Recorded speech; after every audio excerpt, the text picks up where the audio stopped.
welcome back. So, if you watched my last episode, you know that I've run into some diamonds. Well, we found one, and that was my first diamond that I have found. But since then, I've been playing a little bit more, and I've found some diamonds and kind of have progressed a little bit.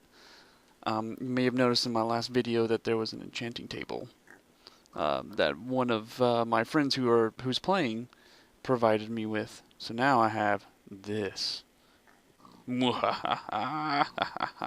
So today's episode is going to be about how to mine obsidian and how to work enchantments. There's the enchanting table there, but let's go. I haven't even made my pick yet. And so it's really nice of my buddies to kind of help me out with some of this stuff. You're not going to tell anyone where my super secret stash is, are you? Okay, everyone on the internet. You can't tell anyone else. Right under this torch.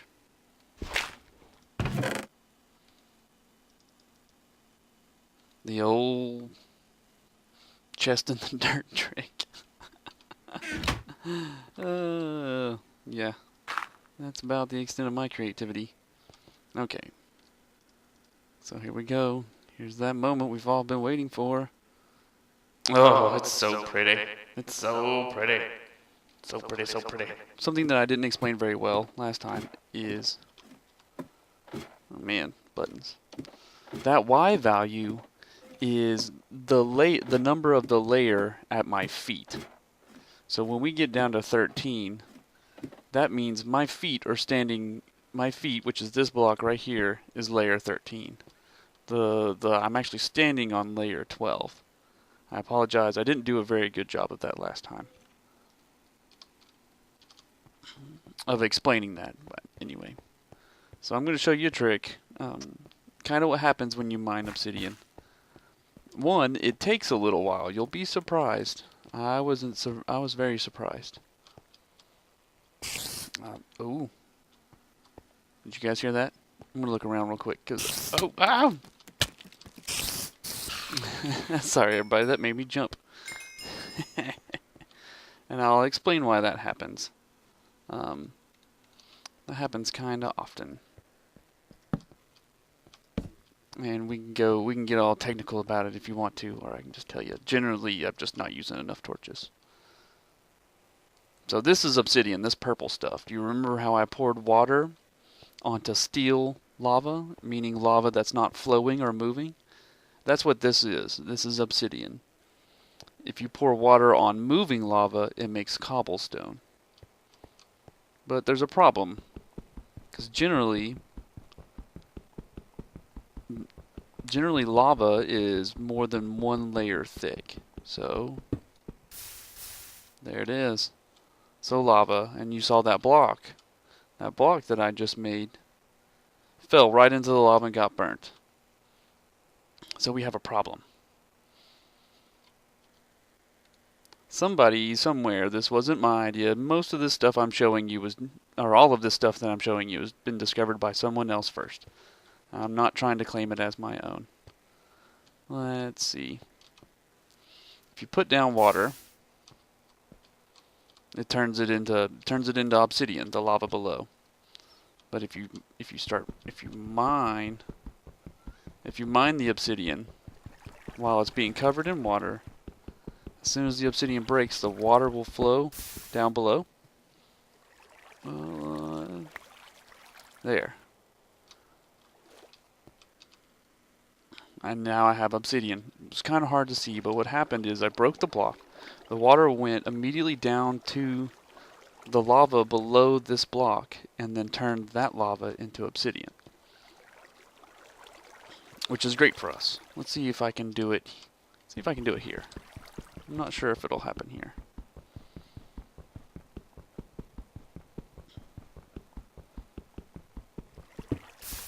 Yeah, there you go. That was a pretty good example. So there's my obsidian block. So, there we go. So there's, as far as I know, there's 2 recipes that use obsidian. The enchanting table, and you need 4 I'm going to go ahead and throw a graphic of that up now. And so you need four pieces of obsidian and 2 diamonds. Yes. So in this game, to be able to get magic items, you need at least 5 diamonds.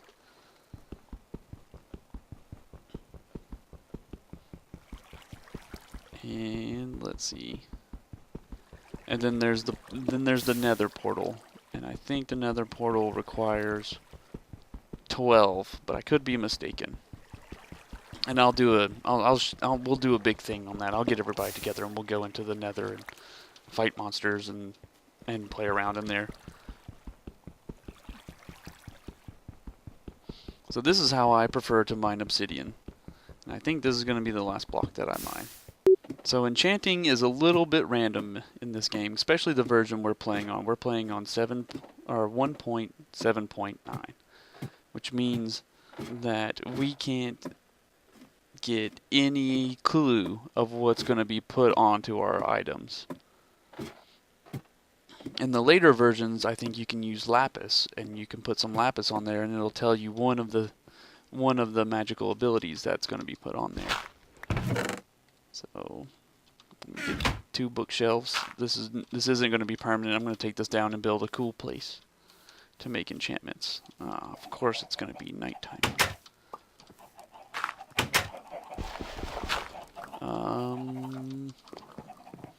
So, when you have an item that you'd want to enchant, I'm not going to enchant anything because I want to wait and save up my experience, that number 10. I want that to be really high before I enchant my diamond pick. But just for an example of how this works, I generally wait till 30 or 40 to enchant my really good items. But this iron sword right here has sharpness 1 on it, which is really good. An iron sword with sharpness 1, it does about the same damage, or maybe even a little bit more than a diamond sword does. So that's how good enchantments are. They really help. So what you're going to see is you're going to see a couple of numbers. So this is an enchantment that's going to cost 1 level of experience. This is an enchantment, 1 level experience. This is an enchantment for 6 levels. So let's just, for example, I'm going to go ahead and do that. That was a bad idea, but I did it anyway. For a level. It's not a big deal. So I got Unbreaking 1. Unbreaking 1 means that that item is going to last longer. Sharpness means it does more damage. But what happens if you put a bunch in here, so you see 2, 1, 2, and 6, 1, 3, and 4, you notice you're going to see a trend. It's not getting higher than 6. That's because we need to power up this enchanting table. If I were to, say, want to spend all 9 of my levels and possibly get a level 2 enchantment, like example, like sharpness 2 on an item, you need to put down a bookshelf, and it needs to be 1 space in between. So, table, space, bookshelf. And you see that? There was a little symbol. See it? So now when you see this, you're going to see 1 through 6, but you're also going to see higher numbers now. So there's a 7, which wasn't available before. Let's see if we can get any higher. And of course these are all random, so there's another 7. So it didn't really change all that much, did it? I'm getting less 1s, but more 7s. Well, what happens if we put another one on here? Bam. See, now it's adding its power to the enchanting table.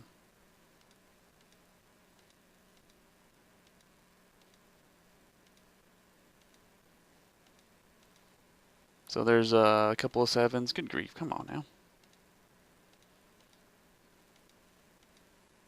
See, there's a 10 right there, and it's grayed out because I only have 9 levels. And that might be something too, is that it knows that I have less levels. I'm not sure. And so that's how you make an enchanting table more powerful. And so you'd want to put some books here, You know, 1 space away from this, 2 high, all the way around. Maybe even 3, I can't quite remember. You'll just have to test it out. And if it gets too powerful, you just put a torch. And that kind of turns this one off, but this one will keep going. And if you need them both off, you place a torch on it, and now it's back to normal, and we shouldn't see any 7s.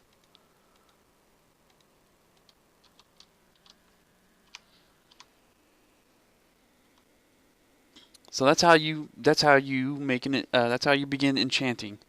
And I strongly recommend that when you first start, you take all of your items that you have that aren't super valuable. You know, any iron item, like this chest piece, and you place it in here, and you don't buy the 2, because anything through here, so 1 through 6, is all going to be the same kind of stuff. So if you can buy it for 1, it's a lot better than buying it for 5. So I normally just wait for the 1 and put it on there. So now I got protection and unbreaking. So that this iron chest piece is going to last a lot longer, and it's going to almost act like diamond, like a diamond chest piece. And also, I look all shiny. Woot woot. Yeah, that's this video. I know it wasn't very exciting, but thanks for watching. We're all getting pretty powerful, getting pretty beefed up. We're gathering stuff, and we're probably going to go beat this game soon.